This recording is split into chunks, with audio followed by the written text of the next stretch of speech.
bóyá ọ̀rọ̀ mi ṣe ti gbọ́ o. Àsìndẹ̀mádé. Ìyàtọ̀ kò jọ kẹ́nikẹ́ni o. Àsìndẹ̀mádé. Àsìndẹ̀mádé. The Royal Craftsman. ọmọ Olúkàfí production ṣe lè yóò kọjá bẹ́ẹ̀. Àsìndẹ̀mádé. The Royal Craftsman. Tàlàsìndẹ̀mádé. ṣoreṣore wo bí ṣore sí. ìlú ayédè ọgbọ̀nlọ́wọ́ àìsàn fòdíkúfọ̀ ládìde. èèmọ̀ wò ló ọmọ bá fárígà. ó lóun ò lè jọba láìsí adé ìṣẹ̀ǹbáyé o. ibo gan la dé ìṣẹ̀ǹbáyé wọlé sí. ìyàwó ọba kájọ làrètí rojú kankan yìí. ẹni agbọ́jú ọkùnrin ọmọ jẹ́ ní àgbà. olùkọ́ yìí ò sinmi ogun ìlú kájọ lọ sinmi ìjà. ogun ńlá bẹ́ sílẹ̀ ìlú gbọ́nàjọ ìjọ ìkúnlẹ̀ abiyamọ. ọmọ olùkàṣe ní yóò kọjá fẹnuròyìn. Àsìndẹ̀mádé Royal Craftsman. ọmọ olùkà ló produce ẹ̀. ọláyínká òkè ló direct ẹ̀. steering Rose Odika agẹ̀sìnjáwó ifá. Peter Fatomilọ́lá. ọmọ ìjòwú ọmọ nìyí ọmọ olùkà fúnra ẹ̀. Ìdòwú Mustapha. Tèmítọ́pẹ́ Bámidélé. ẹni ọlá àjàmà. ó ti jáde báyẹn lọ́rọ̀ ṣẹ̀. ó wà lórí ọmọ olùkà creative lórí YouTube channel. sinimá wòtúwò Àsìndẹ̀mádé Royal Craftsman.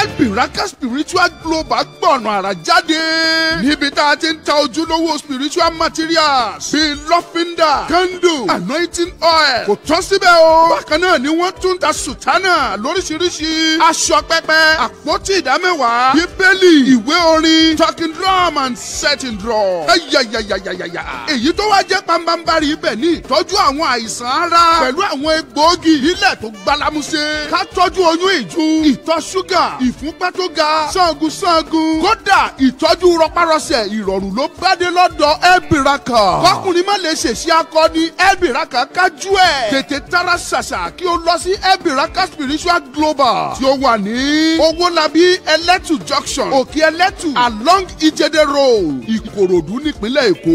ẹ lè bá wọn sọ̀rọ̀ ní WhatsApp pẹ̀lú nọ́mbà yìí 08130992934 lẹ́ẹ̀kan sí 08130992934 tàbí kí ẹ pè wọ́n tààràtà sórí 07085322361 lẹ́ẹ̀kan sí 07085322361 Elbiraka Spiritual Global ọ̀tún lọ́jọ́ yọ.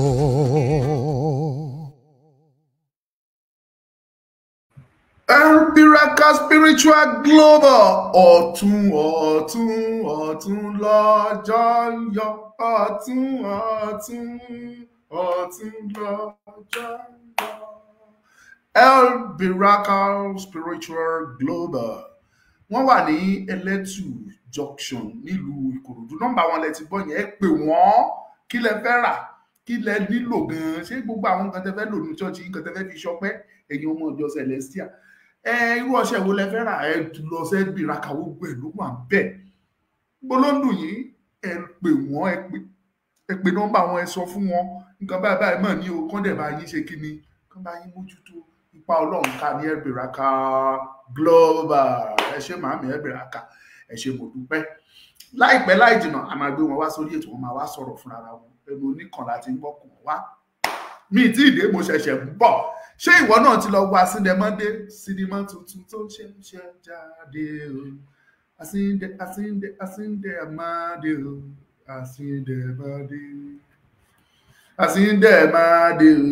Àsìndẹ̀mádé. ó yá òwò ara mi ṣe ti gbọ́ o. Àsìndẹ̀mádé. eré yìí yàtọ̀ kò jọ tẹnikẹ́ni o. Àsìndẹ̀mádé. ẹ kúlé nílé làkàrà lé ẹrì wà láàkérò ọ̀nà. mo kí gbogbo ẹ̀yin olólùfẹ́ mi pátápátá níbikíbi yóò jẹ wà káàkiri àgbáńlá ayé. mo kí ọmọdé, mo kí àgbà, mo kí ọkùnrin, mo kí obìnrin, mo kó nílé, mo kálejò, mo kóyún ní, mo ká sẹ́ẹ̀bí.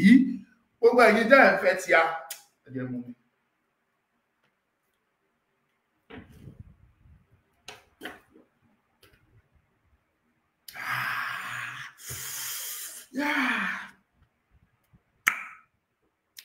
gbogbo ẹ̀yin tẹ́ ẹ fẹ́ tiwa a kí yín pé ẹ ṣeun. ẹ̀yin tẹ́ ẹ dúró tì wá lọ́tùn lósì níwájú lẹ́yìn a kí yín, a sọ pé ẹ ṣeun. ẹ̀yin tẹ́ ẹ sì sí èrè náà nítorí tí a tọ́ wọ́n bá wọ ọlọ́run kan fi yín mọ̀nà bọ́ sí wọ ọlọ́run náà kọ́ má tún ọkàn wá ìpín kẹ́ni bẹ́ẹ̀ jókòó ọmọ jókòó.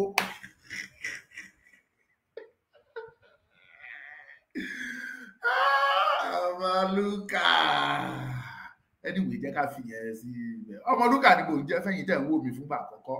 Ọmọlúkà yìí rèé tí ó pé méjì òṣọkọ Èkìtì ṣọkọ Àkókó ọmọ àṣàkókó Ìgbò.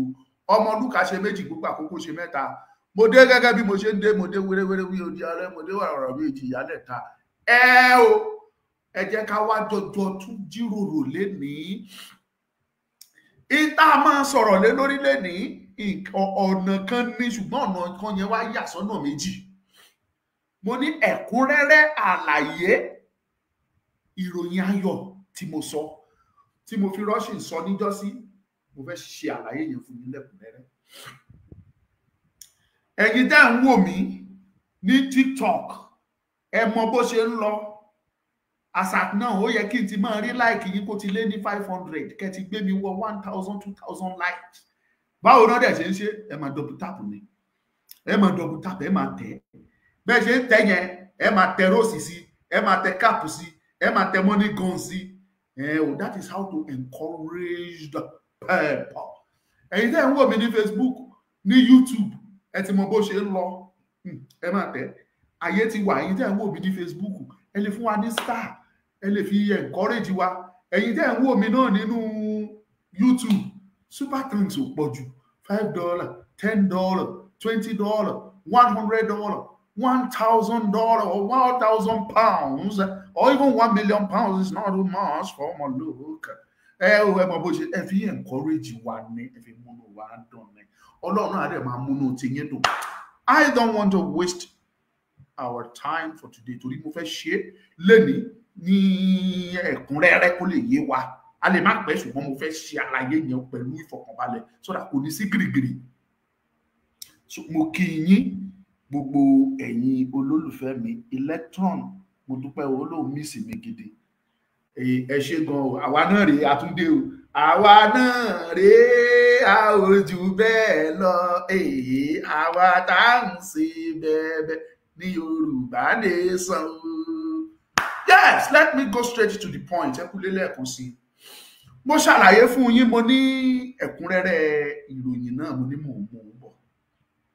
Ṣùgbọ́n ẹ jẹ́ yàbàrá lọ síbi kan. Ibi tí mo fẹ́ yàbàrá sí yẹn ni pé mo bẹ̀ yín o, gbogbo ẹ̀yin tẹ́ ń wò mí, mo fi ọ̀nà Ọlọ́run bẹ̀ yín. Ẹ má ṣàlàyé pé ètò, most especially ẹ̀yin tẹ́ ń wò wá nínú Facebook, nínú YouTube. Ẹ bá mi pín. Ọlọ́run á ràn yín lọ́wọ́, ojú òkú ní tèyín. Ọlọ́run á máa gbọ́wọ́ yín sókè. Not for myself, but for the fact pé àwọn tangible information tó jọjú tá a fẹ́ mú jáde, òun ni mo fẹ́ kí ẹ torí ẹ̀kẹ́ bá mi pín. Ẹ jẹ́ ìfàsìkò yìí kí gbogbo àwọn ọmọ kéékèèké káàkiri àgbà ńlá ayé fún ti ọdún àwọn ọmọ kéékèèké tí wọ́n ṣe lánàá, ìyẹn Children Day. Gbogbo lílọ bíbọ̀ wa ni ò jẹ́ ká lè ṣètò lánàá tẹ́ fi rí wa. So gbogbo children all over Yorùbá land, mo kí yín pátápátá o. Ẹ mọ̀ pé tá bá sọ pé gbogbo àwọn ọmọ Yorùbá, gbogbo wọn ni mo kí wá ṣe àwọn tó wà nílẹ̀ Yorùbá ẹ̀ nìkan o, tó wà káàkiri àgbáyé ni o. Àwọn ọmọ Yorùbá wà l'Amẹ́ríkà, wọ́n wà ní Canada, wọ́n wà ní Europe, wọ́n wà ní Asia, wọ́n wà ní Africa, wọ́n wà káàkiri o. Ní South America gbogbo ẹ̀ náà wà o. So ẹ jẹ́ kí n fi àsìkò yìí kí wọn. Olúwọlé Ọ̀ṣọ́, mo dúpẹ́ lọ́wọ́ yín, ẹ káàbọ̀ sórí ètò. Bẹ́ẹ̀ bá ṣe ń wọlé, ẹ máa fi kọ́mẹ̀ntì yín síbẹ̀, ẹ máa like ẹ, kẹ́ máa share, kò sí nǹkan tó burú níbẹ̀. Now let's go straight to the point. Point tí mo fẹ́ gbà wọlé fún yín, òun ni ọ̀rọ̀ kan tó jẹyọ. Ibẹ̀ ni màá wá gbà wọlé sínú good news yẹn. Màá wá tú good news ń palẹ̀ fún yín. Ọ̀rọ̀ tó jẹyọ lára àwọn tá a lọ ń bá sọ̀rọ̀. Ọ̀rọ̀ yẹn ni wípé ṣé dandan ni kí Yorùbá dá dúró ni? Àti wípé kí nìdí tí Yorùbá ṣe fẹ́ dá dúró? Ṣó yẹ ká dá dúró ni? Ẹ̀yin ọlọ́gbọ́n, ẹ̀yin ọ̀mọ̀ràn, ẹ súnmọ́ bí o ká jọ sọ kó lè yé wa dáadáa. Ìbéèrè yẹn ẹ jẹ́ ká bira wa. ṣùgbọ́n ẹ bá bíra wa kì í máa ṣe gbogbo yín pátápátá lẹ́lẹ́ dáhùn ìbéèrè yẹn ṣùgbọ́n torí àwa ti carry out a lot of research àti ṣe àwọn ìwádìí máa dáhùn ìbéèrè yẹn fún yín. Ṣé lóòótọ́ ló yẹ kí Yorùbá dá dúró gẹ́gẹ́ bí orílẹ̀-èdè?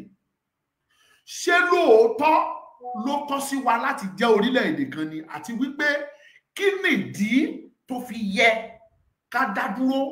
Àti wípé kí ni a ní tá a fi fẹ́ pera wa lórílẹ̀-èdè? Kí làwọn àmúyẹ orílẹ̀-èdè tá a ṣe fẹ́ pera wa lórílẹ̀-èdè?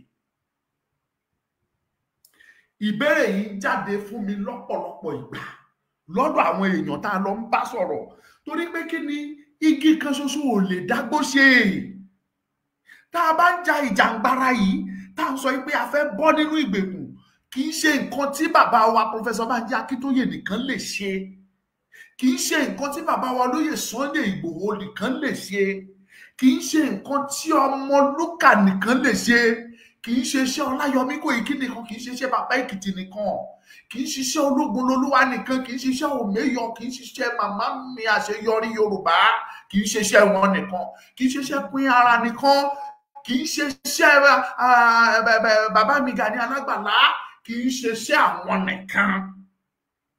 Àgbájọwọ́ la fi sọ̀yà, àjèjì ọwọ́ kan báyìí ò gbẹ́rù dórí.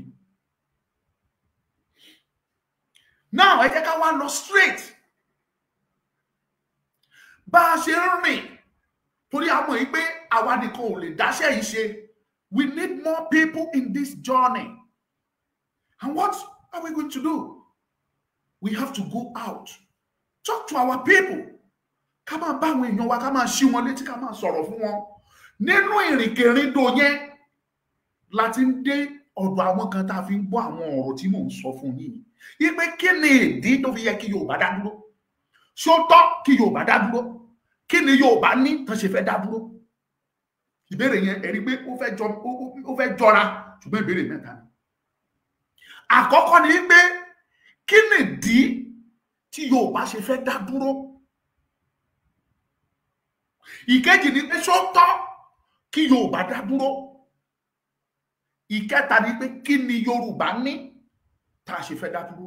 Èyí tí màá wá kọ́kọ́ tìrìtì nínú ẹ̀ tó ṣíwájú òun ni wípé ṣé ó tọ́ kí Yorùbá dá dúró? Ìwọ tó ò tí ì wo fídíò mi rí, farabalẹ̀ kó o gbọ́ analysis mi to my best understanding. Máa ṣàlàyé fún ẹ tí mo dẹ̀ mọ̀ ayé ẹ. Just calm down.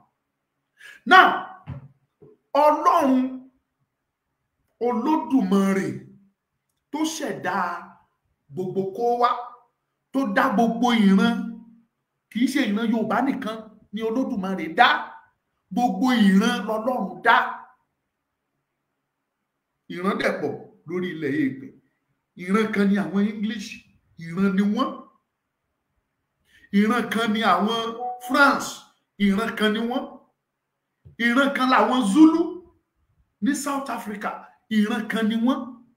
Ìran kan làwọn Ashanti, ìran kan ni wọ́n. Àwọn Swahili, ìran kan ni wọ́n. Àwa Yorùbá, ìran kan ni wá. Àwọn Fúlàní, ìran kan ni wọ́n. Àwọn Arab, ìran kan ni wọ́n. Ìran tọ́lọ́run dá tó ṣẹ̀dá ó pọ̀ rẹpẹtẹ. Lára àwọn ìran wọ̀nyí ni ìran Yorùbá wà. Tá a bá dẹ̀ ń sọ pé ìran, kí ni ìran? Ẹ bá mi pín program èyí olóríire. Samuel Marcus Ogunwande Dọlápọ̀, Ọlọ́run apọ̀ yìí lè bá mi pín. Kí ni ìran? Ní èdè tí n bá ní kémi túmọ̀ ẹ̀, àwọn míì lè túmọ̀ ẹ̀ kàn pé ní tribe tàbí kàn pé ní ethnic. To me, èmi á pè ní race. Ẹ gbọ́, èmi á pè ní race. Tí bá sọ pé race kì í ṣe pé kán race nǹkan sókè. Tí bá sọ pé race, mo ń sọ nípa ìran. Ṣé o pé tó bá ń sọ ara wọn ní Arab race? A lè ráwọn tá pè wọ́n ní tribe. but èmi rí pé òyìnbó tribe yẹn ó kéré gidi jọjọ láti fi qualify ìran káàárọ̀ òjíire. Ìdí nìyẹn tí mo ṣe fẹ́ pè wọ́n ní Yorùbá race. Kí dẹ̀ ni a fi lè pè wọ́n? A ti pè ní Yorùbá race. In that case, we can acknowledge them as a nation. Orílẹ̀-èdè. Tẹ́ bá lọ wọnú dictionary yín, it has been defined. Wọ́n ti translate ẹ̀ síbẹ̀, ó wà nínú dictionary. In your advanced learners dictionary, ẹ lọ wò ó. Tàbá wọn other dictionaries tẹ́ bá rí. Kí ni nation? Orílẹ̀-èdè. Orílẹ̀-èdè tá a dẹ̀ ń sọ yìí, ìtumọ̀ ẹ̀ ní Yorùbá tó clear wípé orí ilẹ̀ èdè. Wọ́n sọ lẹ́ẹ̀kan mo ní àwọn ẹ̀yà tí Ọlọ́run dá ẹ̀yà tó pọ̀ ní. Kò wá sí ẹ̀yà kan tí Ọlọ́run dá tí ò fún ní ilẹ̀. Gbogbo ẹ̀yà pátá lọ́lọ́run fún ní ilẹ̀. Àtọ̀ sí eléyìí tán sọ fún wa nínú Bíbélì pé àwọn ẹ̀yà kan wà nígbà tí wọ́n ń pínlẹ̀ Ọlọ́run wọn ò pínlẹ̀ fún wọn. Àwa gbọ́ bẹ́ẹ̀ ni we don't know how true it is. Ìyẹn ni ẹ̀yà bóyá ẹ̀yà Léfì fún wọ́n sọ pé kó máa ṣiṣẹ́ nínú ilé Olúwa. Kò síbi tí ò sí. Agbọ́rú ìtàn náà nínú ilẹ̀ Yorùbá wípé ẹnìkan ni wọ́n fún ní gbogbo ilẹ̀ ṣùgbọ́n àwọn tó kù wọn ò fún wọn nílẹ̀. Ìtàn la gbọ́. But ibi tá wá ń lọ ni pé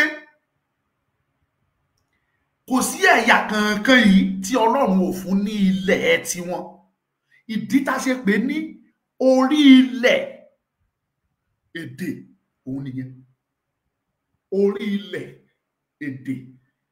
Orí ilẹ̀ èdè tí àwa ti di fi àpèjá ẹ̀ tá ti sọ di orílẹ̀-èdè. Ọlọ́run clarify ẹ̀ fáwa ọmọ ènìyàn o. Lọ́nà tó pọ̀ dáadáa tó jẹ́ pé ó yẹ kó yé wa tí ò gbọdọ̀ ní ìkùnsínú. Èdè kan tẹ́ bá lọ wo nínú dictionary tẹ́ lọ wò pé what is the meaning of a nation? Ẹ rí níbẹ̀ clearly yìí pé a group of people with the same history, the same culture, and the same tradition or whatever they call it in the same specific ilẹ̀. Ẹ lọ wò mo lè má lè túmọ̀ ẹ̀ dáadáa ṣùgbọ́n bí dictionary yẹn ṣe túmọ̀ ẹ̀ nìyẹn. Àwọn ó ní a group of people with same culture, same history, in same land with the same history. Yẹn ni pé ìtàn kan ló pa ìtàn pè lórílẹ̀-èdè, ìtàn kan ló pa wọ́n pọ̀. Ìtàn pè lórílẹ̀-èdè, èdè kan ó pa wọ́n pọ̀. Ìtàn pè lórílẹ̀-èdè, àṣà kan ṣoṣo ló pa wọ́n papọ̀. That is a nation.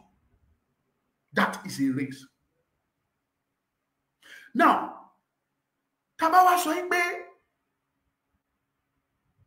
ìtumọ̀ tí mo tún fún yín ni pé ṣó yẹ kí Yorùbá gba òmìnira ká dá dúró gẹ́gẹ́ bí orílẹ̀-èdè. Ó ní mo sì tún fún yín o. Ẹ mọ̀ pé ìbéèrè mẹ́ta ni mo sọ. Mo sì tú ẹyọ kan fún yín. Ṣó tọ́, ṣó yẹ kí Yorùbá dá dúró gẹ́gẹ́ bí orílẹ̀-èdè? Tẹ́ bá wá wo gbogbo àlàyé tí mo ṣe sílẹ̀ yìí from your own end, now tell me, ṣé Yorùbá, ṣé ìran káàárọ̀ oòjíire, ṣé orílẹ̀-èdè kan ni wá tàbí state lásán ni wá nínú Nàìjíríà? Now ìwọ fúnra ẹ ó yẹ kó wá lè dáhùn ìbéèrè yẹn. Nínú ìran yìí tá a wà nú ìran káàárọ̀ oòjíire, ìran Yorùbá yìí, èdè kan la ní o. Mo ti ń sọ ilé ó ti pẹ́. Ẹ jẹ́ máa rí kọ́mẹ̀ntì yín, Ọlọ́run á pọ́n yín lé. Please let me see your comment. Facebook, YouTube mi rí kọ́mẹ̀ntì yín. Ìbùkún ni fún orílẹ̀-èdè mi, ìbùkún ni fún orílẹ̀-èdè Oòduà, ìbùkún ni fún orílẹ̀-èdè Yorùbá. Anyone tẹ́ bá lè kọ ẹ ṣàkọ́. Listen to me. Ẹ̀yin tẹ́ ń wò mí ní Facebook, ẹ ti ń jẹ́ kíkí ní ìlọlẹ̀, ẹ bá mi pín kí ló ń ṣẹlẹ̀. Àbí nẹ́tíwọ̀kì yẹn ò dúró déédéé ni. Nínú ìran yìí tá à ń sọ yìí, ìran Yorùbá yìí, alédè kan, a ní àṣà kan, ìtàn kan ló dẹ̀ so gbogbo wa papọ̀ bó tiẹ̀ jẹ́ pé àwọn òpìtàn ìsọnù kan wà tó ti ń pa ìtàn ìsọnù lóríṣiríṣi tó ti ń sọ rádaràdá lọ́tún lósì ìtàn tí ò jọra tó ń sọ but ìtàn kan ló ṣàpá wá papọ̀ ní ìran Káàárọ̀ Oòjíire at least history tó ti ń lọ bí 2,000 3,000 years ago tó so wá papọ̀ ìtàn kan ni. We have one language same lójú wa tàbí lójú ará àta ló fi lè dàbẹ́ ni ojú wa tí ẹ ní a fi máa rò pé èdè wa yàtọ̀ kò yàtọ̀. Àkókò lèmi mo ń sọ èdè báyìí àwọn tó wà ní Èkó wọ́n ń gbọ́ tí mò ń sọ torí pé kí ni èdè kan ló pa wá pọ̀. Tí Ẹ̀gbá bá sọ Ẹ̀gbá ẹ̀ mò ń gbọ́, tí Ìjẹ̀bú bá fọ́ Ìjẹ̀bú mò ń gbọ́, bí Ìjẹ̀ṣà bá sọ Ìjẹ̀ṣà mo dẹ̀ gbọ́ o. Èkìtì, Ìkálẹ̀, Ìlàjẹ, Ìgbómìnà, Ọ̀yọ́, Àwórì, gbogbo wọn pátápátá okun tó bá sọ èdè wọn à ń gbọ́. Kò sí gbogbo àtàgbédè ara wọn báwo Ọ̀wọ̀ wọn bá sọ èdè àwọn Ìjẹ̀ṣà ń gbọ́, àwọn Ọ̀yọ́ á máa gbọ́, àwọn Ọ̀ṣun, gbogbo wọn àjọ ń gbédè ara wa. Ìdí ni wípé èdè kan ló so wá papọ̀. Yorùbá ń pè oúnjẹ kan wọ́n ń pè ní pákí, Yorùbá àjùmọ̀lò à ń pè ní ẹ̀gẹ́. Tẹ́ ẹ bá ní Ọ̀yọ́ àwọn kan lè pè ní gbàgùdá, bọ́ ẹ lè pè ní gbàgùdá fún mi kí n sọ pé mi ò mọ tán pè ní gbàgùdá. Ìsì lè pè fún yín ní pákí kẹ́ ẹ sọ pé ẹ̀mọ tí ń pè ní pákí. Àwọn Ọ̀yọ́ ò lè sọ pé wọn ò mọ tán pè ní pákí. Tí n bá sọ pé pákí la jẹ lánàá o, wọ́n mọ̀ pé ẹ̀gẹ́ tàbí gbàgùdá ni wọ́n ń pè ní pákí. That is still the same èdè kan ṣoṣo. Tẹ́ bá wá kọjá sórí àṣà culture, ìmúra Ọ̀yọ́ ẹ̀dẹ́kun kò yàtọ̀ sí ti Èkìtì, ìmúra wa lákòókò kò yàtọ̀ sí ti Ìkálẹ̀ àti àwọn Ìlàjẹ, ìmúra wọn l'Ékòó l'Àwórì ní gbogbo ẹ̀ ní àwọn Òṣòmọ̀ ló ní Ìjẹ̀ṣà èdè wọn the same náà ni ẹ yàtọ̀ síra. Ìwọṣọ ìmúra wa part of our culture òun ni àwọn ọdẹ káṣọdẹ, ìṣọwọ́ṣe àwọn ọdẹ wa tí àwọn ọ̀dọ́ wa kò yàtọ̀ sí ti Ọ̀yọ́, kò yàtọ̀ sí ti Ẹ̀gbá, kò yàtọ̀ sí ti Èkìtì. Ìran ọdẹ ló ń sùn jálá, bọ́n ṣe ń sùn jálá lábẹ́ òkúta náà ń sùn lọ́dọ̀ tiwa. Ìran ọdẹ ló ń sọdún náà ní Rémójé, bọ́n ṣe ń ṣe ní Èkó, ṣe ní Ẹ̀gbá, ṣe lọ́yọ̀ọ́, bẹ́ẹ̀ náà ń ṣe lọ́dọ̀ tiwa. Bẹ́ẹ̀ náà ń ṣe l'Ákúrẹ́, bẹ́ẹ̀ náà ń ṣe ní Ọ̀wọ̀, l'Ákòókò, ní gbogbo ibi tí ìran Yorùbá dé. Ìran Yorùbá ló ń ṣe eégún, bọ́n ṣe ń ṣe eégún ní Ẹ̀gbá, bẹ́ẹ̀ náà ni wọ́n ṣe eégún l'Ékìtì, bẹ́ẹ̀ ni wọ́n ṣe àṣà wa ó dọ́gba. Ẹ nídìí àti sọ fún mi tí n bá gbéra kúrò níbi tí mo wà lákòókò mi, tí mo gbéra kúrò tí mo lọ sí Yewa, bóyá Ìlaró tàbí àwọn ìlú míì tó wà ní gbogbo agbègbè yẹn, tí n bá débẹ̀ tí mo rí eégún, wọn ò nídìí láti sọ fún mi kí tó mọ̀ pé eégún rèé. Wọn ò nílò láti sọ fún mi torí pé kí ni àṣà wa ní ara àṣà wa ni. Mo ti lọ sí Ifọ̀ rí dáadáa tí mo dé ibì kan, wọ́n ní ìta Ìgúnnukó, wọ́n wá ní eégún ló ń jáde ńbẹ̀, mo ní kí ló ń jẹ́ Ìgúnnukó, wọ́n léégún ni. Mo ní òkè, mo rí eégún yẹn ó máa ń ga dáadáa, irú ẹ̀ gangan wà nílùú mi tá à ń pè ní baba ńlá wọn rìn nílùú mi. Eégún yẹn ẹ máa wò bá a ga lọ sókè fofofo, tí ìlú wa náà the same thing bó ṣe máa ń ga gidi nìyẹn. Bó ṣe ga lọ sókè ó tún lè wálẹ̀ wá, a máa yí lọ pírípírípírípírí, a tún gbéra, a tún mọ̀rọ̀, ó dẹ̀ ga. Kò síbi tí ò sí àṣà kan ní nílẹ̀ Yorùbá. The same culture, the same culture, the same language, èdè kan, àṣà kan, ìtàn kan náà ló dẹ̀ so wá papọ̀. Kí dẹ̀ nìkan ń Ifẹ̀ lórí irun gbogbo ọmọ Káàárọ̀ Oòjíire. Àtẹni tó lóhun òun sọmọ Oòduà, àtẹni tó sọ pé ọmọ Yorùbá lòun, àtẹni tó sọ pé kíní kan ò ṣe gbá, ìtàn ṣàṣọ yìí pé Ifẹ̀ lórí irun wa, ibẹ̀ ní gbogbo wa ti jáde, ìtàn yẹn ó so gbogbo wa papọ̀. We have the same history. For that reason, ẹ wá rí i pé ó tọ́ tí Yorùbá bá sọ pé àwọn fẹ́ dá dúró. Ìyẹn ló dáhùn ìbéèrè àkọ́kọ́ yìí pé ṣó tọ́ kí Yorùbá dá dúró gẹ́gẹ́ bí orílẹ̀-èdè. Ìyẹn ló dáhùn. We have everything tó define orílẹ̀-èdè ní ìran wa, tó prove ẹ̀ pé orílẹ̀-èdè ni wá, without láì ṣe àní-àní. Náà káwá kúrò ń bẹ̀ kí n bọ́ sí ìbéèrè kejì. Kí nìdí tí Yorùbá fi sọ pé ó tọ́ káwọn dá dúró? Tàbí kí n sọ pé kí nìdí tí Yorùbá fi sọ pé àwọn fẹ́ dúró gẹ́gẹ́ bí orílẹ̀-èdè? Kí ni ìdí? Mo fẹ́ sọ ìdí fún yín. Ìdí tó fi yẹ kí Yorùbá dá dúró jẹ́ kí n yànnàná ẹ̀ fún yín. Number one, láti ìbẹ̀rẹ̀ wá, orílẹ̀-èdè ni ìran wa, orílẹ̀-èdè ni wá. Láti ìbẹ̀rẹ̀, orílẹ̀-èdè ni wá. Ní kálukú wa lájọ ní ìṣèjọba tàbí ìrora ń ṣètò ara wa. Ǹjẹ́ ó yẹ kí Yorùbá sọ pé àwọn fẹ́ dúró gẹ́gẹ́ bí orílẹ̀-èdè? Ó yẹ, ó sì tọ́. Ìdí ni wípé orílẹ̀-èdè ni wá láti ìpilẹ̀ṣẹ̀ wa. Ọlọ́run Olódùmarè tó dá wa, ó dá wa gẹ́gẹ́ bí orílẹ̀-èdè. Ó dẹ̀ fún wa, ó fi ààlà hàn wá pé ibi yìí ni kẹ́ ẹ gbà. Tẹ́ ẹ bá débi tí ààlà Yorùbá mọ, wọn ò nílò láti sọ fún immediate. Tẹ́ bá ti dé bọ́ndì lẹ́tí mọ̀ pé ibi tí Yorùbá dérè. Lọ́jọ́ tí mo dé Jẹ́bà ní bọ́ndì wa, àwa àti àwọn ará òkè Ọya lọ́hùn.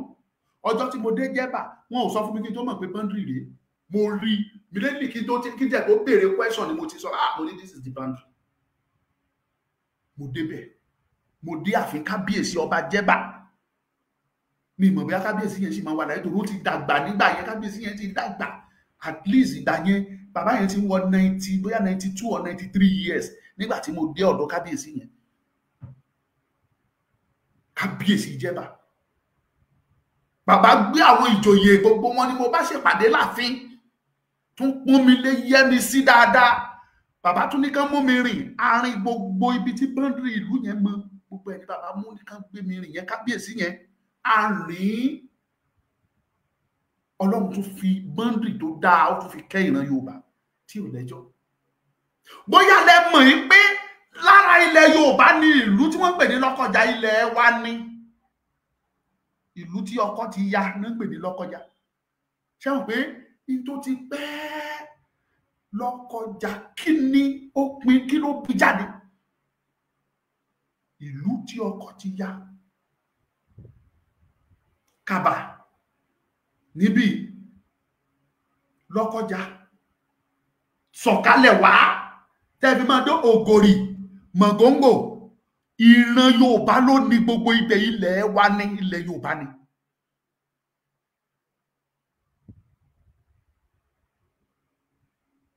Ọlọ́run ló dá bẹ́ẹ̀.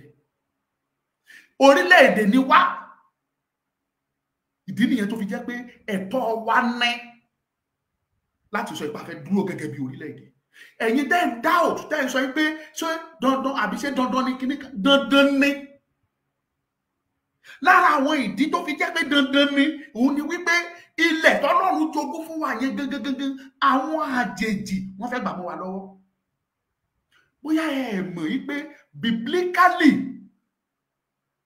tọ́lọ́run bá fi nǹkan jogún fún ẹ tó o bá mójútó dáadáa, mi ò rí ọwọ́ yín ẹ̀yin tẹ́ ń wò mí nínú kọ́mẹ́ǹtì kí ló ń ṣẹlẹ̀ ẹ̀ pín. Tọ́lọ́run bá fi ilẹ̀ jogún fún ẹ tó o bá wòran tí ọ̀tá gba ilẹ̀ náà lọ́wọ́ ẹ, Ọlọ́run ò ní bá ọ̀tá yẹn jà.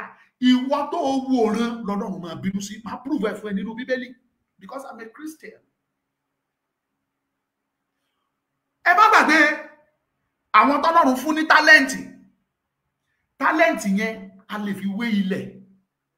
Àwa la translate tálẹ́ǹtì sí in tó bá wù wá. Èmi lè translate ẹ pé ilẹ̀ tọ́lọ́run jogún fún ẹni. Àwọn kan mú tí wọ́n lò ó lọ́nà tó dáa tí talent wọn tó tún increase. Àwọn kan gbà tí wọ́n fi sápò, wọn ò ṣe kankan lé lórí, wọn ò bọ́dà, kò increase, kò ṣe. Àfiyé wa yí pé wọ́n gbà lọ́wọ́ wọn, wọ́n dẹ̀ fún ẹlòmíì. Tọ́lọ́run bá jogún ilẹ̀ fún ẹ, Ọlọ́run fún ẹ nílẹ̀ yẹn pé máa lò ó, torí pé àṣẹ Ọlọ́run ni pé ká máa bí sí, ká máa rẹ̀ sí. Kò sí ẹ̀yà tí Ọlọ́run dá tí ò fún ní ilẹ̀ bó ti wù ó kéré mọ́, Ọlọ́run jogún ẹ̀ fún wọn. That is Yorùbá for you. Ọlọ́run jogún ilẹ̀ tiwa fún wa. Ó ní ká máa bí sí nínú ẹ̀, ká máa rẹ̀ sí. Ó máa bí Ọlọ́run nínú tí a bá la ojú wa sílẹ̀, tí àwọn àjèjì tán fẹ́ wá gba ilẹ̀ yẹn mọ́ wa lọ́wọ́. Ìbéèrè wa ni pé àwọn àjèjì tó fẹ́ gba ilẹ̀ yẹn lọ́wọ́ tiwa yìí, ṣé Ọlọ́run ò fáwọn nílẹ̀ ni? Kò sí ẹ̀yà tọ́lọ́run dá tí wọn ò ní ẹ̀yà, tí wọn ò ní ilẹ̀ tiwọn. Ẹ má gbàgbé òwe tí àwọn bàbá wa kan máa ń pa wọ́n ní àìnítẹ́lọ́rùn ló jẹ́ kọ́mọdé sọ wípé orí màálù ò tóun láti mu gàrí. Kò sí ẹni tí ò nílẹ̀, kò sẹ́ni tí ò ní àyè. Àwọn Fúlàní tá ń sọ yìí, wọ́n nílẹ̀, kì í ṣe pọ́lọ́run ò fún wọn nílẹ̀. Ṣùgbọ́n nítorí ìwà katakítí, ìwà ìnítẹ́lọ́rùn, ìwà ibi tó wà lọ́wọ́ wọn ni wọ́n ṣe ń kúrò lórí ilẹ̀ wọn. Ìtàn sọ pé wọ́n wá from somewhere called Futajalon. I think that was bóyá lórílẹ̀-èdè Senegal, somewhere there, or bóyá Mali. Wọ́n pè bẹ́ẹ̀ ní Futajalon, ibẹ̀ náà ti já, tán ti Futajalon náà ti já wá. Wọ́n wá bẹ̀rẹ̀ sí ní jà, wọ́n gbalẹ̀ kiri, wọ́n rìn, wọ́n gbalẹ̀ kiri, wọ́n da ẹran, wọn ò ní, they don't have destination yìí pé ibi báyìí là ń lọ. Wọ́n wá gbalẹ̀ kiri. Nígbà tó ti wá ń dé level tí ojú ti wá ń là, ní ṣe wá dìtà mí pé ẹ jẹ́ ká settle down, ká wá gba ilẹ̀, káwa náà pé bẹ́ẹ̀ ní tiwa. Ìyẹn náà fi ja ogun ní north, tí wọ́n fi gba gbogbo ilẹ̀ north pátápátá. Historically, 18th century làwọn Fúlàní ṣe dé north tẹ́ ẹ̀ wò yẹn. Whereas àwọn tán pè l'Hausa, they have been there over 2000 years.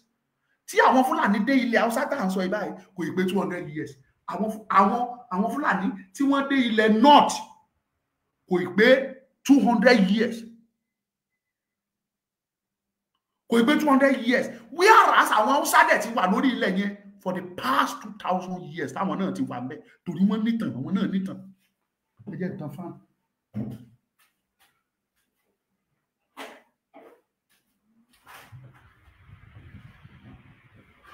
Tó ti wà ń bẹ̀. Ṣùgbọ́n wọ́n dé, wọ́n jagun, wọ́n dẹ̀ kọ́ńkà lóòótọ́, wọ́n dẹ̀ dominate. Ṣùgbọ́n ibi tí wọ́n tún gbà yẹn Ọlọ́run fúnra rẹ̀ tún ti pín o. Ó pín in a mysterious way. Ṣùgbọ́n kò tẹ́ wọn lọ́rùn, wọ́n tún fẹ́ wá sórí ibi. Wọ́n ní àlá àwọn ló jogún ilẹ̀ eléyìí fáwọn, àwọn dẹ̀ gbọ́dọ̀ jogún, àwọn dẹ̀ gbọ́dọ̀ gbà. Yorùbá, the question is now over to you to answer. Ṣó wá yẹ ká filẹ̀ yẹn lẹ̀ fún wọn kan gbà lóòótọ́? Bọ́n ṣe gba ilẹ̀ mọ́ àwọn Haúsá lọ́wọ́, ṣó yẹ káwa náà wòran kan gbà lọ́wọ́ tiwa? Ẹ dáhùn, ẹ̀yin tẹ́ ń challenge, tẹ́ ń béèrè ìbéèrè lọ́wọ́ mi pé ṣó yẹ kí Yorùbá sọ pé àwọn fẹ́ dá mi? Answer that question. Ẹ fẹ́ gba ilẹ̀ wa lọ́wọ́ wa. They were killing our people. Wọ́n pa àwọn èèyàn wa ní ìpakúpa lójoojúmọ́. Wọ́n ń rèpù àwọn àbúrò wa, àwọn ẹ̀gbọ́n wa, àwọn màmá, wọ́n ń rèpù wọn. Wọ́n jí àwọn ọmọ wa ń gbé. Àwọn ẹ̀gbọ́n wa tó travel tán dé àtàwọn tí ò tiẹ̀ travel tí wọn ò rí jẹ rí mu. Wọ́n jí wọn gbé, wọ́n kidnap wọn tán béèrè owó, wọ́n gbowó yẹn tán wọ́n tún pa wọ́n. Wọ́n fẹ́ràn jẹ́ kó, wọn ò jẹ́ ká lè ṣe ọ̀gbìn ká jẹun, wọn ò jẹ́ ká lè ṣe. Ṣẹ́rí ìyẹn dùn mí lọ́tọ̀, another thing lọ́tọ̀ díẹ̀ nìyẹn. They don't allow us to farm. ká gbin nǹkan ká jẹun tá a fẹ́ àfi táwọn fúnra wọn bá wá fún wa lóúnjẹ àṣẹ tó dẹ̀ wù wọ́n ni wọ́n pa lórí oúnjẹ tí wọ́n ń kó wá oúnjẹ tó dẹ̀ ń kó wá fún wa tẹ́ ẹ̀ bá mọ̀ mo ń sọ fún yín lẹ́ni wọ́n ń poison ẹ̀ oúnjẹ tó ń kó wá fún wa àwọn nǹkan tó fi ń preserve ẹ̀ àwọn nǹkan tó ń fa cancer ni that is why tó fi jẹ́ pé ẹ máa wo ọmọ 30 something years ẹ máa gbọ́ pé ní cancer ẹ rọ ọmọ bí mo ṣe wà yìí àwa ti jẹ bàtàbàtà sóúnjẹ Haúsá àwọn oúnjẹ wọn àti jẹ nọ́sẹ̀nsì sí lára ó lẹ́sẹ̀ níbi tí mo darúgbó ọ̀sán gangan kì í ṣe pé bóyá mo ṣèṣekúṣe kì í ṣe pé mo lé obìnrin torí wọn ẹlòmíì gbàgbọ́ wọn bá lé obìnrin kiri tó ẹni tó bá kàn ń fa tó ń fa àwọn ló máa dédé ń gbó mi ì lé obìnrin ìyàwó mi nìkan ni mo mọ̀ upon that ẹ wo bí mo ṣe darúgbó bẹ́ẹ̀ bá rẹ́ lòmíì gan tí ẹ tún worst ju tèmi lọ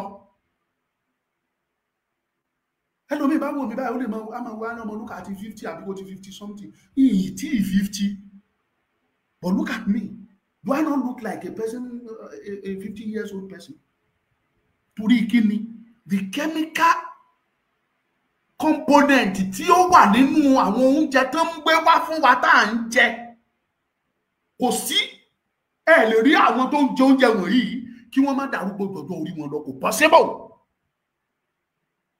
that's why tó fi jẹ́ pé àwọn tó wà l'Amẹ́ríkà ẹlòmíì àwálé láti Amẹ́ríkà mo ti rí sísítà mi kan ní ìfẹ́ tó wà lábúrọ̀dù wọ̀nyẹn ó wálé mo lọ́mọ ìfáyín o mo fẹ́ mo wá ilé o lè jẹ́ ìyàwó mi kíní kan mo kàn ń ro ni o pé ọmọ ilé fáyín mo ń sọ bẹ́ẹ̀ lọ́kàn mi Ọlọ́run ọ̀rọ̀ burúkú pẹ̀lẹ́ ẹ̀rín mọ́mí mi tí mo sọ yìí ọ̀rọ̀ mi á ti máa yé tó ìyàwó mi náà ni o ọ̀rọ̀ mi á yé wọn ni mo bá wá what a beautiful girl Ọlọ́run mo sáà ń wò nígbà tí mo máa jókòó tòrọ invite mi wá sí party wọn ni ó wá láti UK ó wá ṣe party mo wá débẹ̀ àbúrò wọn wá dé àbúrò wọn yẹn náà wá introduce ẹ̀ sí mi pé brother mi ọmọ Luka àbúrò mi nìyí o ẹni iná bí tẹ̀lé mi ṣe kejì mo ní bros yes sir mo yá kí ṣe nígbà tí mo kí tó kúrò lọ́dọ̀ mi tán mọ́ ẹni tó bí tẹ̀lé ṣe kejì wàláhì wàá rò pé dádì mi ni kí ni mo fẹ́ kó jáde kì í ṣe pé bóyá sísá yẹn náà pé ó yọ̀ǹgì tàbí pé bóyá ọjọ́ ẹ̀ǹgbà pé bóyá òun náà ṣe kíní ṣùgbọ́n ibi tó wà oúnjẹ tó ń jẹ kò sí kẹ́míkà tó ń bàjẹ́ ọkàn ẹ̀ balẹ̀ ara yẹn fresh kò éèjì ju ọjọ́ orí ẹ̀ lọ ó wà ní level tó yẹ kó wà ṣùgbọ́n àwa àbúrò ẹlẹ́ẹ̀kejì tó ń sọ tán bí tẹ̀lé ṣe kejì ó ti jẹ tòmátò fúlàní ó ti jẹ wà ó ti jẹ fúrúùtù fúlàní tí fúlàní ti fi kẹ́míkà fi tó ti fílìtì oríṣiríṣi ó ti jẹ àlùbọ́sà ó ti jẹ rodo ó ti jẹ gbogbo ẹ̀ ó ti gbó kùjẹkùjẹ bí tèmi ó ti gbó so wọ́n kírípù àwọn ò jẹ́ ká lè ṣoko we have our own crops bá ṣe bí mo ṣe kéré mọ yìí when I was still a little boy ó ní àwọn nǹkan tá à ń jẹ because àwọn màmá wa àwọn bàbá wa wọ́n ní oko tó jẹ́ pé ìwù lẹ́yìn ilé àwọn ẹ̀wà iṣu aníṣu tiwa a ní ẹ̀wà tiwa oríṣiríṣi ẹ̀wà la ní ẹ̀wà tá a ní nílẹ̀ Yorùbá ó oríṣiríṣi but gbogbo ẹ̀ náà ti jẹ́ kó parẹ́ wọn ò jẹ́ kárí kankan ṣe mọ́ wọ́n kírípù wa so that àwọn lálẹ́ máa fún wa lóúnjẹ àwọn táwọn ọba kó oúnjẹ wá àní lè jẹun tó bá kọjá sóko tó ló fẹ́ lọ sóko wọn á boko yẹn jẹ́ wọn ò ní jẹ́ kó jèrè nínú oko yẹn now answer that question ìwọ ọmọ Yorùbá tó ń wo fídíò mi ṣó tọ́ kí Yorùbá dúró àbí kò tọ́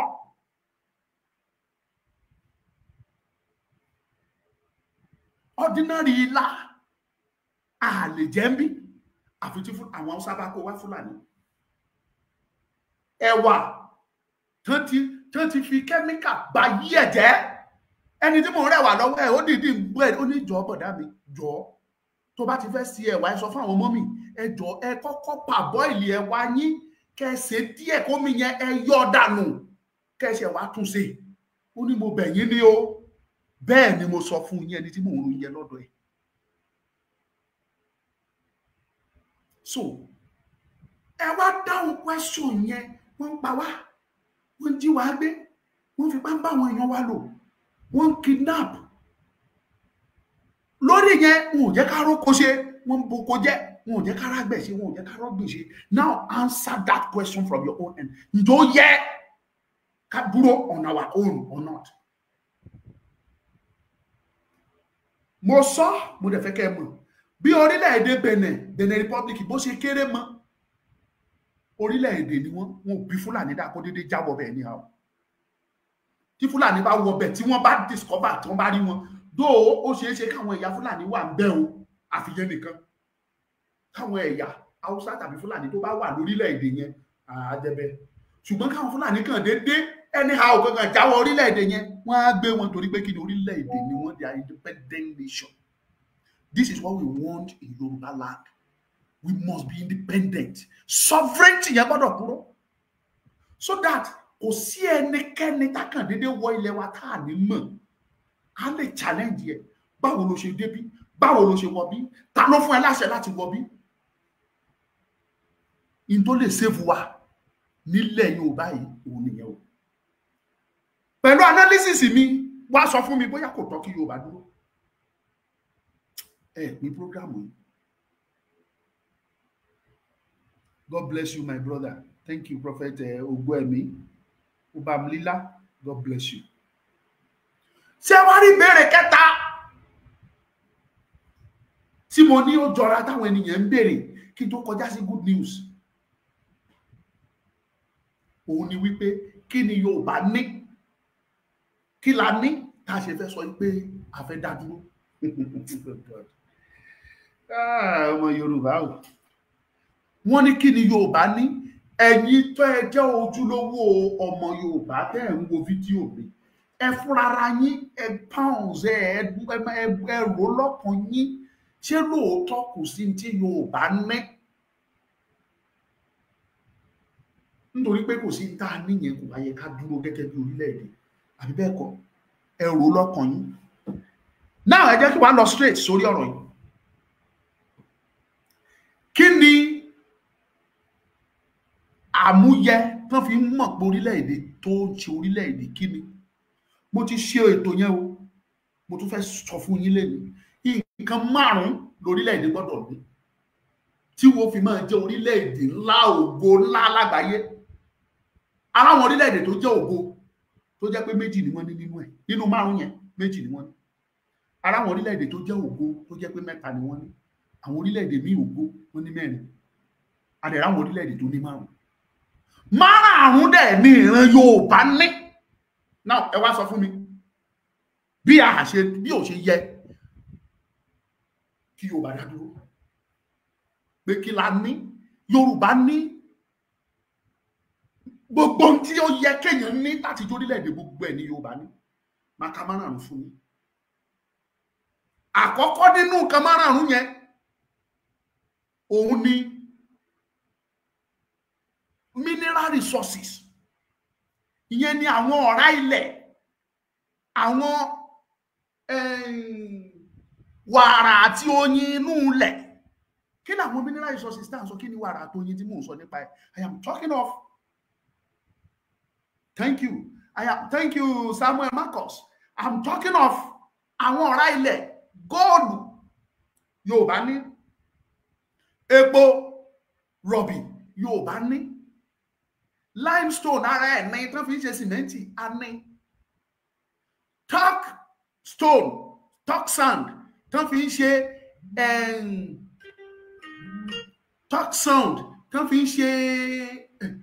powder a ní. Lára ẹ̀ ni bitumen tán fi ń da ọ̀dà sójú títì a ní. Lára àwọn ọ̀rá ilẹ̀ tí à ń sọ nípa ẹ̀ òun ni ceramic tán fi ń ṣe tiles tí wọ́n ń lò nínú ilé, tán fi ń ṣe àwo tá fi ń jẹun, gbogbo ẹ̀ lóríṣiríṣi a ní. Lára àwọn nǹkan àlùmọ́nì tá à ń sọ yìí òun ni glass sound, nǹkan tán fi ń ṣe gíláàsì mọ́tò àtàwọn mìíràn táwọn wò wọ̀nyí gbogbo àní kí gan gẹ́mọ ní kúkúrú bẹ́ẹ̀ ìyẹn náà pè ní mineral resources Ọlọ́run fi jogún fún Yorùbá ní rẹpẹtẹ. When we are talking of ọ̀rá ilẹ̀ àlùmọ́nì ó jẹ́ ìkan gbòógì nínú nǹkan mẹ́wàá yẹn Ọlọ́run fi kẹ́ Yorùbá. Ìkejì nínú ẹ̀ tó ṣe gbòógì gidi fún ìran Yorùbá òun ni etí bèbè odò tí olóyìnbó ń pè ní shoreline, etí omi, torí kò sí orílẹ̀-èdè tó bá fẹ́ great láyé tí ò gbọ́dọ̀ má ní, torí ibẹ̀ àwọn tẹ́ ẹ bá ń produce ẹ fẹ́ kó ọjà láti orílẹ̀-èdè yín lọ sórílẹ̀-èdè míì orí omi yẹn lẹ máa kó gbà, ẹ fẹ́ kó ọjà láti orílẹ̀-èdè míì wá sórílẹ̀-èdè yín orí omi yẹn ni wọ́n máa kó gbà. Ìdí nìyẹn tẹ́ ṣe rí tí Amẹ́ríkà great, ìdí tẹ́ ṣe rí tí China great, àwọn nǹkan wọ̀nyí ni wọ́n ní. Ṣé Yorùbá ò ní láti Badagry títí tó fi wọ Ìjẹ̀bú waterside tó fi wọ Ìgbọ́kọ̀dá l'Ondo state tó fi lọ sí Warri tó ń pè ní títí Ìwéré Ilé tán ti sọ di Warri lẹ́ni gbogbo ẹ̀ pápátá odò yìí etí bèbè yẹn ìran Yorùbá ló ní Ọlọ́run fi kẹ́ wa. As a matter of fact, we have a deep sea in part of Yorùbá land tó jẹ́ pé kò sírú ẹ̀ ní gbogbo West Africa. Ara àwọn nǹkan àlùmọ́nì tí orílẹ̀-èdè ńlá gbọ́dọ̀ ní nìyẹn Ọlọ́run dẹ̀ fi kẹ́ wa nílẹ̀ Yorùbá. Ó di méjì. Eléyìí tó ṣe kẹta nínú àwọn nǹkan ribiribi tí orílẹ̀-èdè gbọ́dọ̀ ní tó ṣe kókó tó pọn dandan tó di kàráǹgídá òun ni èdè kan. Ìyẹn ló tún ṣe kẹta o. Èdè kan, one language. Ẹ sọ fún mi, mo ti sọ yẹn ṣáájú lẹ́ẹ̀kan, èdè kan ṣoṣo ní ìran Yorùbá ní èdè wa ò pé méjì, one language. Lọ sí Amẹ́ríkà èdè kan ni wọ́n ń sọ ńbẹ̀. Canada ńkọ́ èdè kan ni. Bẹ́ẹ̀ bá dé London ńkọ́ UK English ni wọ́n ń sọ. Bẹ́ẹ̀ bá dé China Mandarin wọn ni wọ́n ń sọ. Bẹ́ẹ̀ dé Indian èdè wọn ni wọ́n ń sọ. Hindi wọn ò lédè méjì. Àwọn orílẹ̀-èdè tó jẹ́ pé èdè kan ni wọ́n ń sọ yẹn bó jẹ́ France ní ṣé èdè pé méjì ní France ní French náà ni wọ́n ń sọ kò pé méjì. Bó ẹ dé Germany ni wọ́n ń sọ. Ẹ lọ sí Japan èdè ò pé méjì bẹ́ẹ̀ Japanese wọn yẹn náà máa ń sọ. Ṣùgbọ́n nílẹ̀ Yorùbá wa náà èdè kan ṣoṣo la ní o tí ò pé méjì. Ara ìkẹta nínú márùn torílẹ̀-èdè fi ń great lágbàáyé nìyẹn. Kò sí country tó bá ní èdè kan they are always the multi triumph torí èdè wọn máa ń yẹra wọn máa ń gbọ́ra yé. Look at Japan. Japan ń sọ òyìnbó kì í ṣe pé wọ́n ń sọ òyìnbó ṣùgbọ́n èdè wọn mother language wọn náà fi kọ́ àwọn ọmọ wọn ní gbogbo nǹkan náà fi ṣe gbogbo nǹkan tán ṣe. Today they are number one in terms of technology. Wọn ò lẹ́lẹ́gbẹ́ ò tí lẹ́lẹ́gbẹ́. Ẹ lọ Germany èdè kan ni wọ́n sọ ń bẹ̀. Kì í ṣe pé wọ́n ń kọ́ ọmọ lóyìnbó bẹ́ẹ̀ wọ́n ń kọ́ wọn lóyìnbó ṣùgbọ́n èdè wo náà fi ń kọ́ àwọn ọmọ lóyìnbó, èdè wo náà fi ń kọ́ wọn ní sáyẹ́ǹsì, èdè wọn ni wọ́n lédè tiwọn. One language. That is why tó fi jẹ́ pé rí àwọn orílẹ̀-èdè yẹn tó fi ń great. Yorùbá nation, Oòduà nation will be great, no doubt. Nínú márùn àti ní mẹ́ta ẹ̀yin fúnra ara yẹn máa pounds ẹ̀ lọ́kàn yín. Ṣé lóòótọ́ Yorùbá ní tó tọ́ láti jẹ́ orílẹ̀-èdè?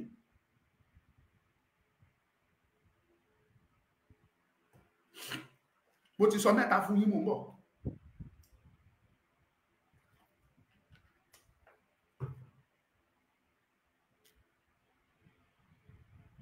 Ìkẹrin òun ni population ni number 4. Ẹ̀yin tẹ́ ń bi mí pé kí ni Yorùbá ní, àlàyé ẹ̀ ni mo ń ṣe fún yín. Téèyàn bá ní gbogbo máa fún yín láwọn orílẹ̀-èdè tó jẹ́ pé méjì ni wọ́n ní tán dẹ̀ pàpà ń gbìyànjú tán dẹ̀ tiraka. Máa fún yín láwọn orílẹ̀-èdè tó jẹ́ pé mẹ́ta péré ni wọ́n ní wọ́n dẹ̀ tiraka wọ́n dẹ̀ great. Ká má wá sọ Yorùbá tá ní márùn-ún.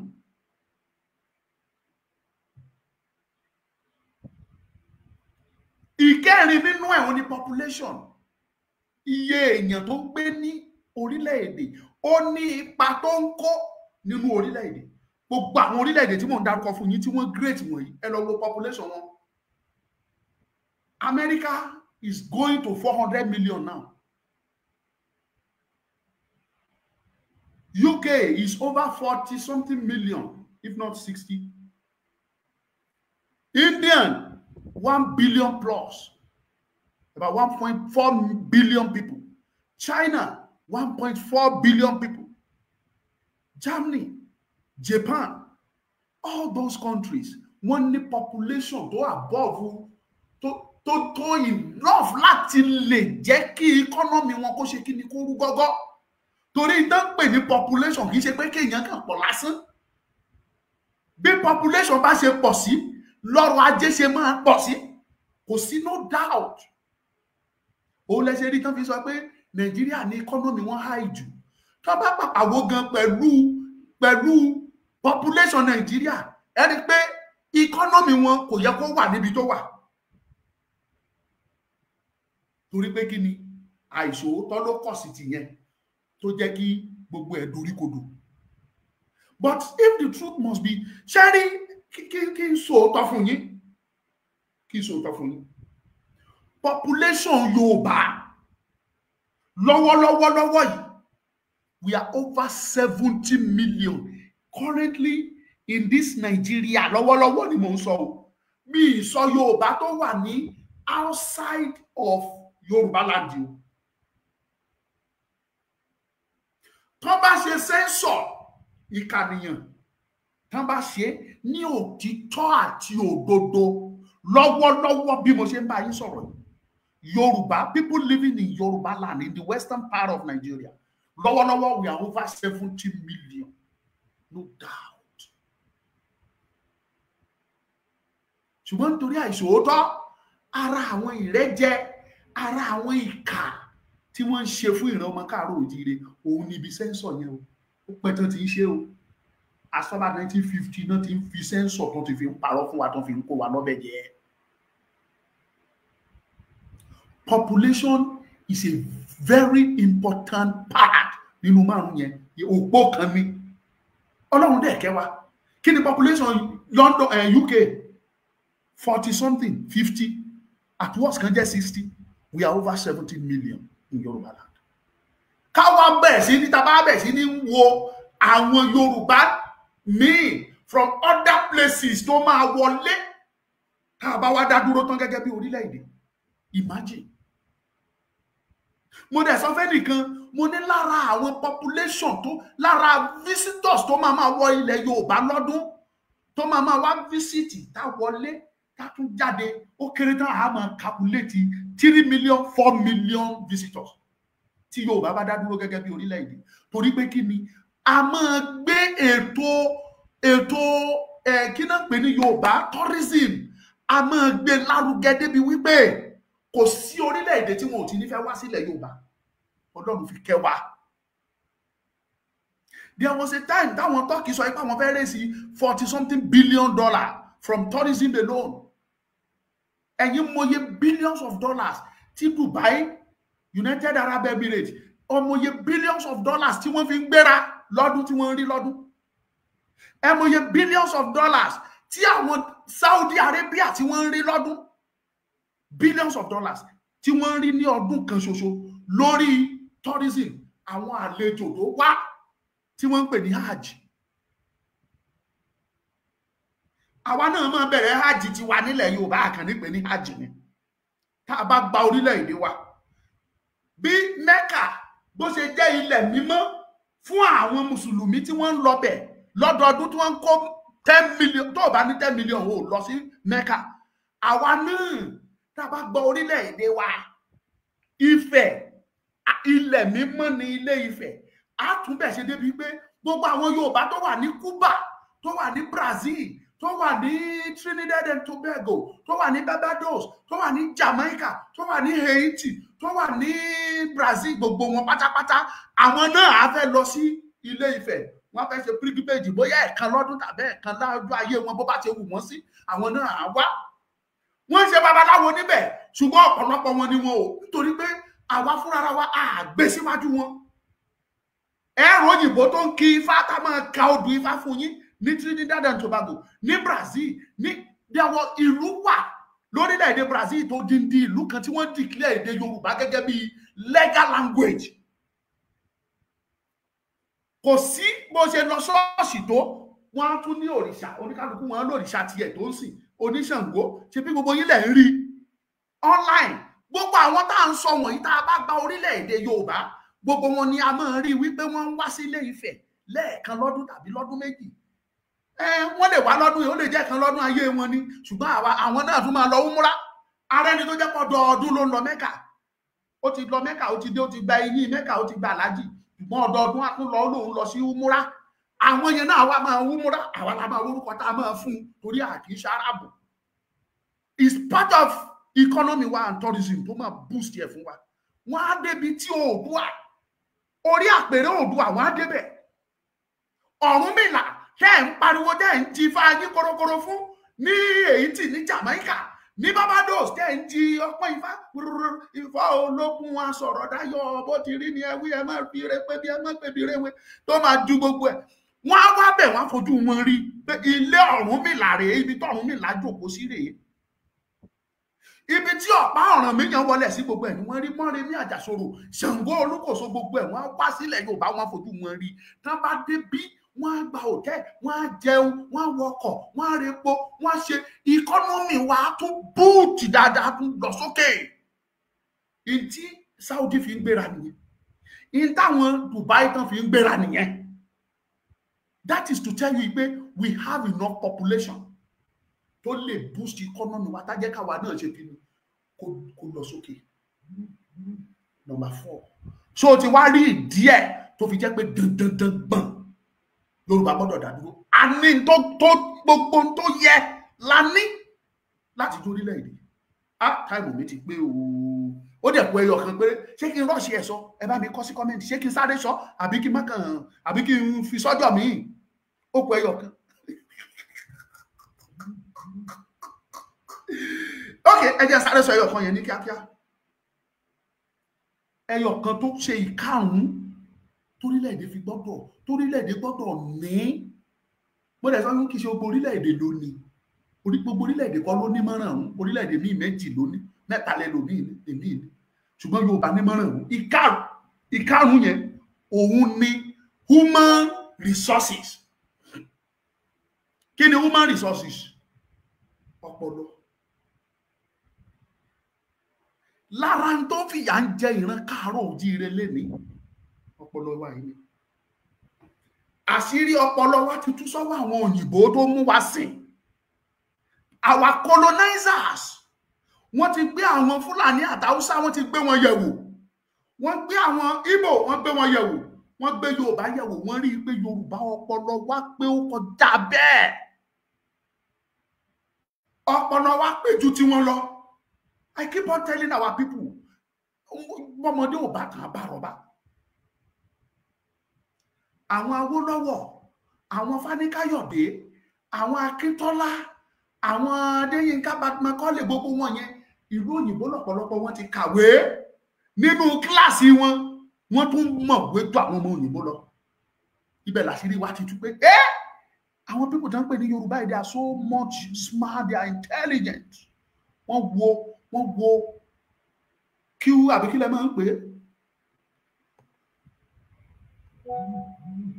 Wọ́n wo level màá rántí ẹ̀ IQ àwa Yorùbá wọ́n rí pé ó high ó kọjá àfẹnusọ. Like what my brother always say, Bọ̀dá mi Adéyínká grandson. Ó ní àwọn àti Amẹ́ríkà tàbí Chinese ní àjọ lè pera wa ní contemporary. Yẹn ni pé a lè pera wa pé àjọ jẹ́ ẹgbẹ́ àwa àtàwọn ará Amẹ́ríkà ni. Torí ọpọlọ táwọn Amẹ́ríkà ní lọ́lọ́run fi jogún fún ọmọ Yorùbá. Oh, this is not a matter of pé bóyá a fi ń exaggerate abẹ́rẹ́ a fi pọ́n Yorùbá hype Yorùbá rárá. Go to America. Go to their medical line in America, health line in one America. Àwọn ìran Yorùbá ló máa rí tó pọ̀ jù bẹ́ẹ̀. Yorùbá has the best doctors, medical doctors in America, best engineers in America. Not just America alone. Go to UK, go to China, go to Japan, go to Germany. All those countries, Yoruba has the best engineers, the best medical doctors, the best lawyers. In Canada, Yoruba has the best lawyers in Canada.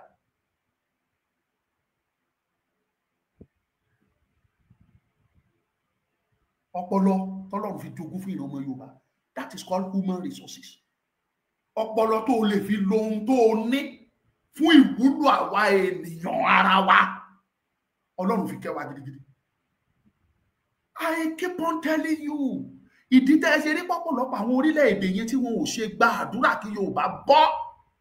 Òní lílò tí wọ́n ń lò yìí. Tí Yorùbá bá dìklẹ́ orílẹ̀-èdè wọn lé ní tá a do orílẹ̀-èdè. Sọ fún mi. Àwọn ọmọ Yorùbá tó wà l'Amẹ́ríkà ọ̀pọ̀lọpọ̀ ọdún wọn á fẹ́ wálé, wọn fẹ́ darí wálé pé a fẹ́ wá túlù wa ṣe. Àwọn doctors, àwọn scientists, àwọn engineers lóríṣiríṣi, they will want to come back home. Tí àwọn wọ̀nyí bá dẹ̀ withdraw kúrò níbi tí wọ́n wà tí wọ́n ń ṣe, tó jẹ́ pé àwọn dẹ̀ ní òpómúléró ibẹ̀. Tí wọ́n bá withdraw, I won't deceive you. Orílẹ̀-èdè yẹn máa mọ̀ lára. Imagine kí 100 or 200 medical doctors kan withdraw kúrò l'Amẹ́ríkà lẹ́ni. Kan dẹ̀ wá sí Nàìjíríà kan padà wálé ẹ mọ̀ bó ṣe máa mọ̀ lára ńbẹ̀ lọ́dọ̀ tí wọ́n one doctor one person ni torí wọ́n mọ rírì èèyàn Yorùbá dẹ̀ ni gbogbo engineering technical clinical whatever name it Ọlọ́run fi kẹ́ Yorùbá kò sí orílẹ̀-èdè tí wàá dé wàá bá àwọn ọmọ Yorùbá níbẹ̀ níbi tí wọ́n ti ń dára tí wọ́n ti ń ṣe gudugudu méje yàyà mẹ́fà. And what am I trying to say is that human resources, Ọlọ́run fi kẹ́ àwa Yorùbá, ó fi kẹ́ wa wípé ọpọlọ pípé mo fi jí kí àwọn people yìí. Ẹ wá sọ fún mi bóyá kò wá yẹ ká sọ pé a fẹ́ dá dúró. Ṣé àwa ní tó tọ́? Gbogbo nǹkan márùn-ún tí mo kà sílẹ̀ fún yín, ara àwọn orílẹ̀-èdè tí ò ní ju méjì. Ara àwọn orílẹ̀-èdè tí ò ní ju mẹ́ta. Àwọn orílẹ̀-èdè míì dẹ̀ ní mẹ́rin adẹ̀rẹ̀ àwọn orílẹ̀-èdè tó ní márùn-ún. Ẹ wá sọ fún mi kí wá ló dé tẹ́ fi fí pé Yorùbá ò lè dá dúró. Àwọn ọmọ yín ṣe mayor l'Amẹ́ríkà, àwọn ọmọ Yorùbá contest fún governor l'Amẹ́ríkà, ọmọ Yorùbá contest fún mayor tó dẹ̀ ń wọlé ní Canada ní UK, ọmọ Yorùbá ní olórí Conservative Party àbí kílẹ̀ ń porúkọ party tó Kẹ́mi Badenoch tó wà. Ọmọ Yorùbá ní Kẹ́mi tó bá contest lady prime minister ló máa contest fún adi prime minister of UK. Ọmọ Yorùbá ń ṣe kí wá ló sọ fún yín pé yín Yorùbá ẹ̀ torílẹ̀-èdè ṣe. If a Yorùbá man can be a mayor ní Germany, ní UK, ní Canada, l'Amẹ́ríkà, now tell me, ta ló sọ fún yín pé a lè dá ìjọba ara wa ṣe?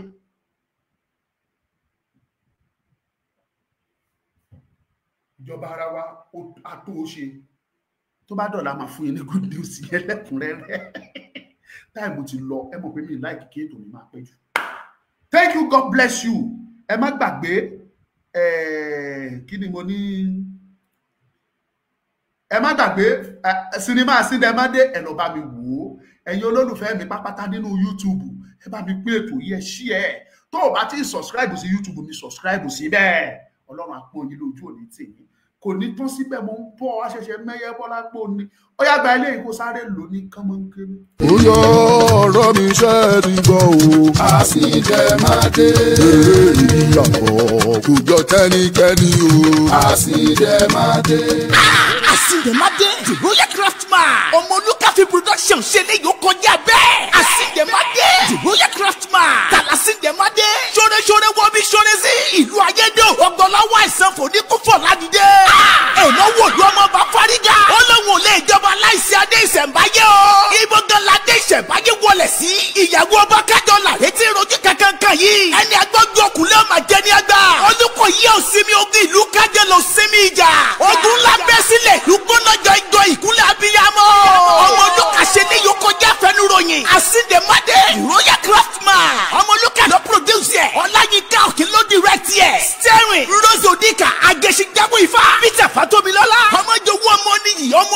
fúnra ẹ̀. Ìdòwú Mustapha. Tèmítọ́pẹ́ Bámidélé. ẹni ọlá àjàmà. ó ti jáde báyẹn lọ́rọ̀ ṣẹ̀. ó wà lórí Ọmọlúkà TV lórí YouTube channel. sinimá wùtúwò ńlá Síndẹ̀mádé. Royal Craftsman.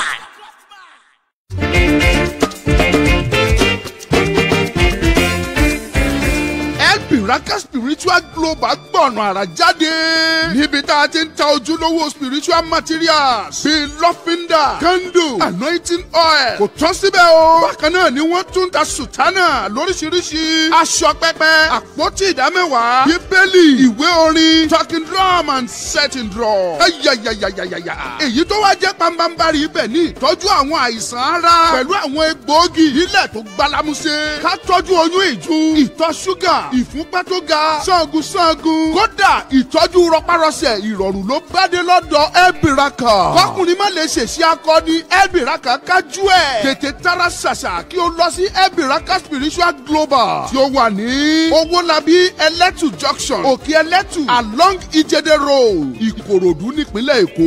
ẹ lè bá wọn sọ̀rọ̀ ní WhatsApp pẹ̀lú nọ́mbà yìí 08130992934 lẹ́ẹ̀kan sí 08130992934 tàbí kí ẹ pè wọ́n tààràtà sórí 07085322361 lẹ́ẹ̀kan sí 07085322361 Elbiraka Spiritual Global ọ̀tún lọ́jọ́ ń yọ.